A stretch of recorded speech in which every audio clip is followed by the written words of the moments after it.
महाराष्ट्र विधान परिषदेच्या उस्मानाबाद, लातूर, बीड स्थानिक स्वराज्य संस्था मतदारसंघाच्या निवडणुकीत महायुतीचे उमेदवार बसवराज पाटील यांनी 721 मताच्या फरकाने विक्रमी विजय संपादन केलाय।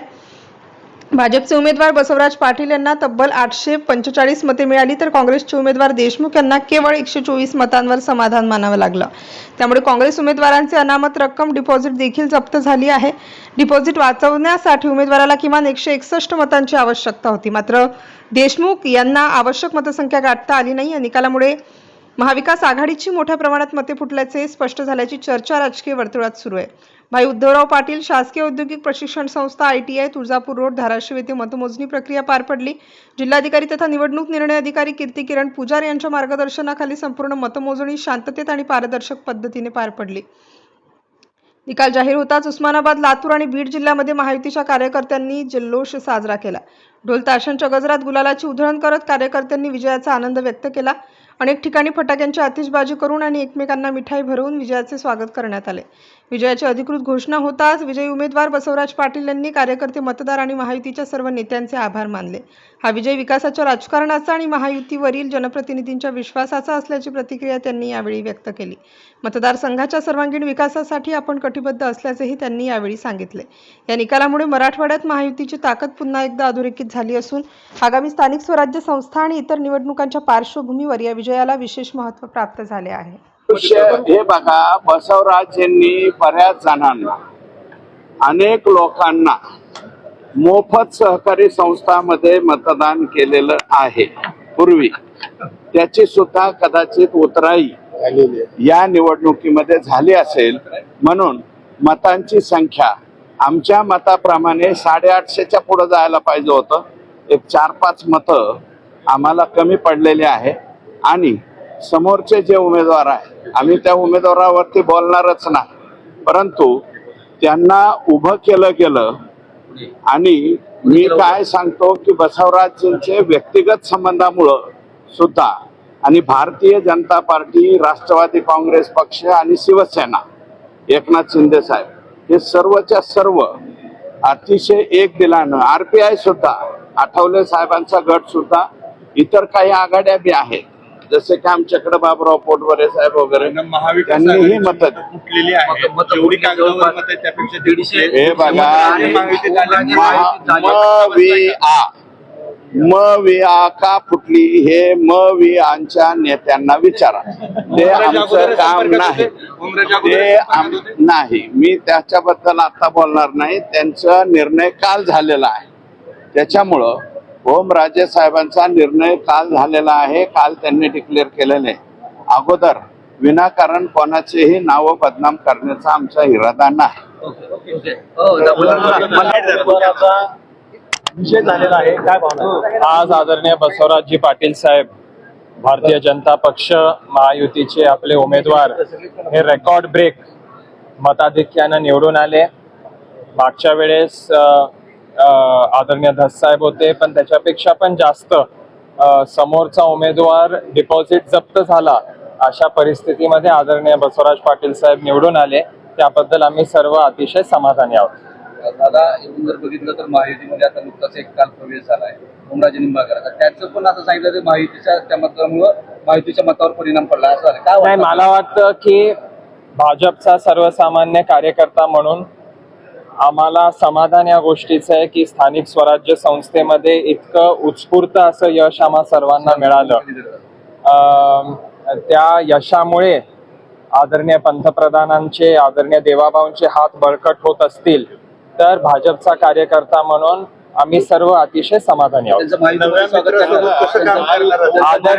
आदरणीय पंतप्रधान श्री नरेंद्रभाई मोदी, आदरणीय अमितभाई शाह, आदरणीय देवाभाऊ आमचे नेते यांचे हात बळकट होत असतील तर आम्ही सर्व कार्यकर्ते अतिशय समाधानी आहोत। दादा, काल ओमराजेंच्या बोलण्यातून असं जाणवत होतं की पाटील परिवार राजकारणामध्ये यशस्वी होतोय किंवा विजयी होतोय, त्याचा धसका घेतल्याने त्या धसकेपोटी त्यांनी शिवसेना निवडली। मला या गोष्टीचं अतिशय समाधान आहे की माझे आजोबा डॉक्टर पद्मसिंह बाजीराव पाटील, मी जेव्हा 11 वर्षाचा होतो तेव्हा मी जेव्हा घरी जात होतो तेव्हा बाबांना पोलीसच्या व्हॅनमध्ये घेऊन जात होते। त्या दिवशी मी देवासमोर शपथ घेतली होती की एक दिवस येईल जेव्हा माझे बाबा निर्दोष सिद्ध होतील, कोर्ट हे निर्दोष सिद्ध करून दाखवेल आणि 20 तारखेचा दिवस तो आला. माझ्यासाठी वैयक्तिक अतिशय समाधानाचा दिवस होता. अतिशय मला आनंद झाला की माझ्या आजोबांच्या या संघर्षाच्या काळामध्ये मी पण त्यांच्या सोबत तर होतो, पण काल जे आम्हाला कौटुंब म्हणून जे समाधान झालं ते मी शब्दात सांगू शकत नाही. आणि आदरणीय पंतप्रधान, आदरणीय अमित भाई, आदरणीय देवाभाऊ हे आमचे नेते आहेत. त्यांच्यावर माझ्या कुटुंबाचा अतिशय संपूर्ण विश्वास आहे आणि म्हणून सर्वसामान्य कार्यकर्ता म्हणून जेव्हा कधी पक्षाची ताकद वाढत असेल, साहेबांची ताकद वाढत असेल, त्याबद्दल आम्ही कधी पण कार्यकर्ता म्हणून समाधान आहे. महायुतीचा विषय, हा महायुतीचा विषय. त्यांचं असं म्हणणं, मी जरी पक्षात महायुती शिवसेनेत आला असतो तरी माझा पाटील कुटुंबाशी वैर कायम आहे. मी त्यांच्या जरी बाजूला बसलो तरी मी विरोध माझा कायम असणार आहे. आणि मला असं वाटतं 1974 मध्ये आदरणीय डॉक्टर पद्मसिंह बाजीराव पाटील हे पहिल्यांदा जिल्हा परिषदेवर निवडून गेले. आज 2026 आहे. आमच्यावर धाराशिव जिल्ह्याच्या जनतेनं प्रचंड प्रेम, प्रचंड विश्वास ठेवलाय. माझ्यासारख्या एका मुंबईत साधं व्यवसाय करणारा मुलगा इथं आला, लोकांनी मला स्वीकारलं, लोकांनी प्रेम दिलं. आज मी लोकांची सेवा करण्यासाठी धाराशिवमध्ये नेहमी उपलब्ध आहे. मला वाटतं की जनतेची सेवा, जनतेच्या सुखादुःखामध्ये काम करणं हे आमच्या रक्तात आहे आणि म्हणून मी असेल, आमच्या पुढच्या जितक्या पण पिढ्या असतील, ही लोकांची सेवा करण्यासाठी हजर राहणार आहोत. लोकांची सेवा आम्ही नेहमी करत असणार आहोत. म्हणून मला दुसऱ्यांबद्दल बोलणं, दुसऱ्यांच्या निर्णयांबद्दल बोलणं मला योग्य वाटत.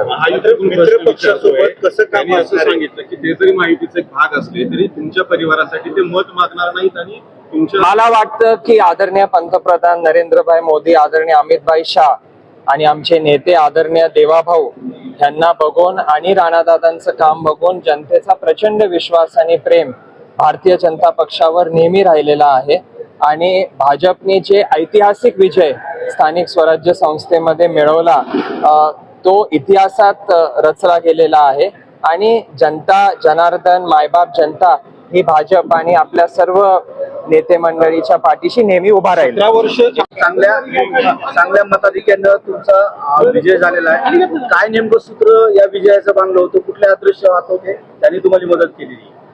याच्यामध्ये एक आहे की आपल्या राज्याचे मुख्यमंत्री आदरणीय देवेंद्रजी फडणवीस साहेबांचं जे नेतृत्व आहे, महायुतीचं जे नेतृत्व आज ते करतायत आणि राज्यामध्ये ज्या काही गोष्टी विकासाच्या बाबतीमध्ये घडलेल्या आहे आणि राज्य आज एक विकसित महाराष्ट्र म्हणून राज्याला पुढे घेऊन जाण्याचा त्यांचा प्रयत्न आहे आणि म्हणून त्या प्रयत्नाचा आणि त्यांनी केलेल्या कामाचा परिणाम या मतदारावरती आहे आणि म्हणून एवढ्या मोठ्या प्रमाणामध्ये आपल्याला हा विजय मिळतोय. संख्याबळ पाहता महायुतीचं मताधिक्यापेक्षा जास्त मतं मिळाली. ती मतं वरची कुठली आदर्श आहेत? नाही, त्याच्यामध्ये मी तेच सांगितलं, आपल्याला मतदारांना विकास हवा आहे. मतदारांना एक चांगलं महाराष्ट्र, ज्याला आपण विकसित महाराष्ट्र म्हणतो, ते विकसित महाराष्ट्र हवं आहे आणि म्हणून त्यांनी एवढ्या प्रचंड प्रमाणामध्ये मतदारांनी आपल्यावरती विश्वास महायुतीवर व्यक्त केले. विकासाच्या मुद्द्यावर आणखी कोण येणार आहे आगामी काळात? विकासाच्या मुद्द्यावर आणखी कोण संपर्कात आहे किंवा कोण येऊ शकतो?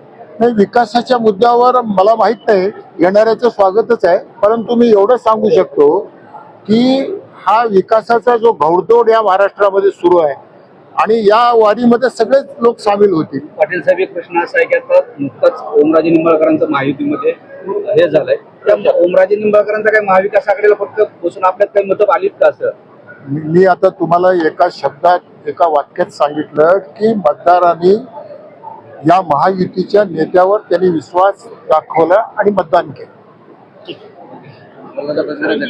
थँक्यू.